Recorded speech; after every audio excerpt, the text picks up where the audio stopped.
మరి అందిస్తున్నటువంటి ఈ సంస్థ పెద్దలందరికీ ఈరోజు ఈ వేదిక మీద ఉన్నటువంటి గౌరవ పెద్దలు అలాగే సహచర మరి నా బంధుమిత్రులందరికీ కూడా ప్రత్యేక ధన్యవాదాలు తెలియజేస్తున్నాను.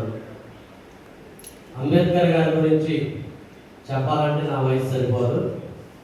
ఎందుకంటే ఆయన అంత కృషి చేసి మన భారతదేశానికి మరి ఒక గొప్ప రాజ్యాంగాన్ని అందించినటువంటి మహోన్నతమైనటువంటి వ్యక్తి. మరి ఆయనని పవర్ ఆఫ్ నాలెడ్జ్గా, సింబల్ ఆఫ్ నాలెడ్జ్గా మనం ఈరోజు చెప్పుకుంటున్నామంటే అది ఆయన